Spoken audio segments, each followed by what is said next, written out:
Guys, I saw the news about Somalia suffering from famine and almost half of the country is still battling starvation. It is horrible seeing people suffer and the children are also dying from hunger.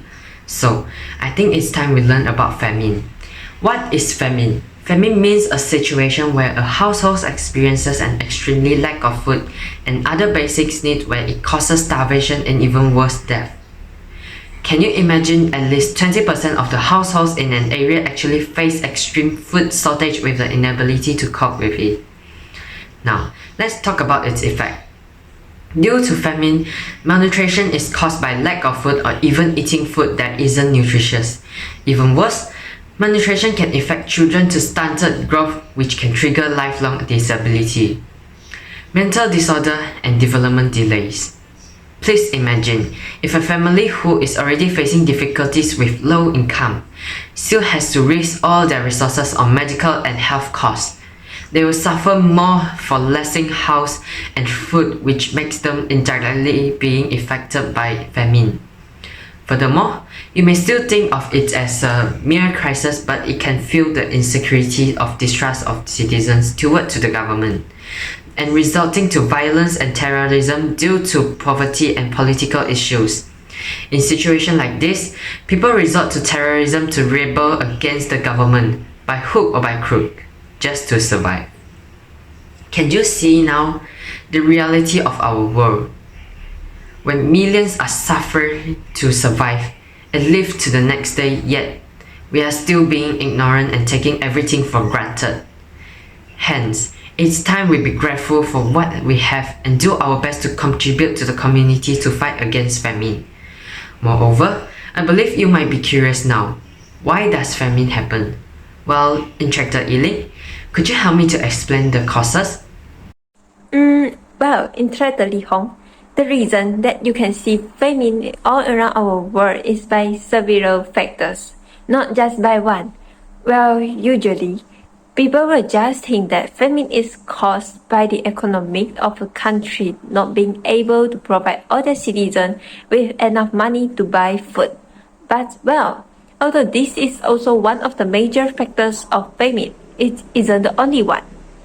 Some of the factors that can cause famine is impossible to predict, and it is not caused by humans. For example, natural disasters such as drought, which can lead to crops not being able to grow and which in turn can cause the food supply of a country to be reduced until they have no way to provide food for their citizens.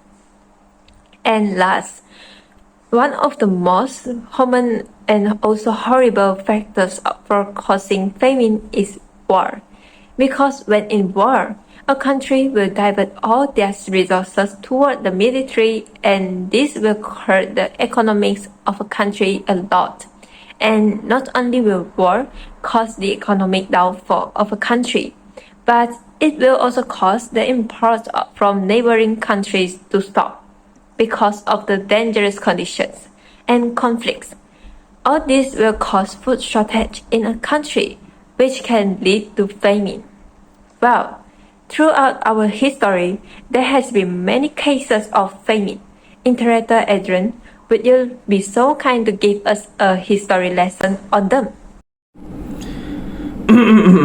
Alright, Instructor Yiling, let's dive into the past and take a look at two famous famines that happened many years ago. The first is the Great Chinese Famine. It was the greatest famine ever recorded in human history. The origins of the famine can be traced back to Mao Zedong's decision to launch the Great Leap Forward. This mass mobilization of the country's huge population was to achieve economic advances in just a few years that took either nations many decades to accomplish. Peasants were forced to abandon their farms, which at the time was more than 80% of China's food energy. This caused a huge reduction in grain production that killed an estimated 30 million people.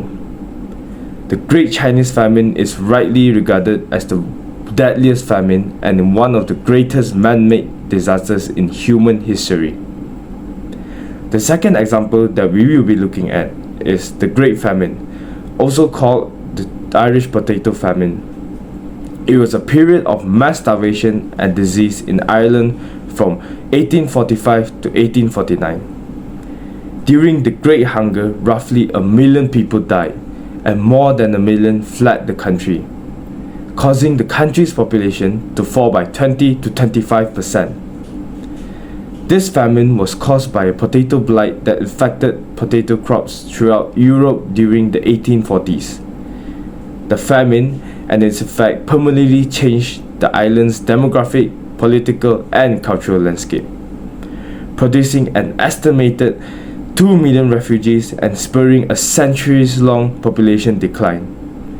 The Irish famine was the worst to occur in Europe in the 19th century. After saying all that, I'm a bit tired, but I have to move on to the next point. What was the next point again? I'm too tired. Injector Roshan, can you help me carry on? I'm about to sleep. Yes, well, Injector Adrian, I will help you carry on. So, we have heard all the causes and the example of famines. Now, let's talk about how can we elevate famine. Well, there's a few ways. First is distributing food. Big charity organizations such as UNICEF will distribute food, because when there's a famine, it's usually caused by food shortage and the price of the food in the market will be very expensive, so normal citizens can't afford it. By distributing food, it can help with this problem and also provide food for those who really need, so that they can survive. Another way is that charity organizations will help people grow and nurture their own food, because sometimes the people lack the tools necessities for them to grow their own food source. So they will supply seed, tools, and other assistance so people can grow their own food. They also help farmers raising livestock with veterinary service, animal feed, and in some cases, charities will distribute animals to farmers to help restore their hands. And lastly, one of the biggest ways to help alleviate famines, and it's something that you can help with too. Yes, you, the listener at home, even you are young or old, you can do it too. The finest way to help alleviate famines is to reduce your food waste. Next time that you want to throw a bag of bread away just because it has some mold, stop. Do instead that you can make it into some compost to help your plants at home grow. Or when you do want to finish a meal just because you do not eat, stop. Try to finish it because we have to appreciate what we have. Instructor Roy, please tell the viewers at home what they can do as an individual to stop famine. Yes, Instructor Roshan. Moving on. You guys may think that famine could only be solved by politicians or people with high authority.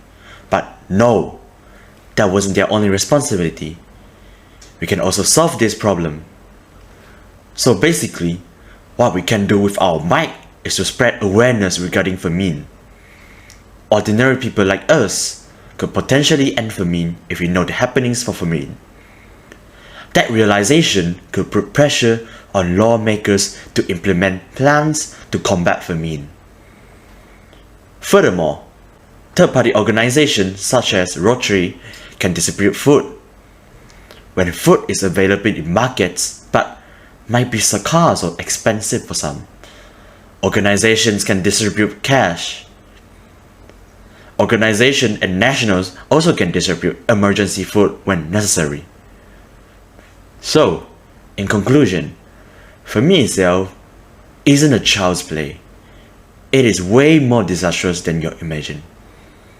So, people, starting from now on, you should clean up your plates in order to help the weak. And famine must be eradicated from its roots so as to create a healthy society. And that's all for now. Thanks for watching, and I hope you guys finish your meals well.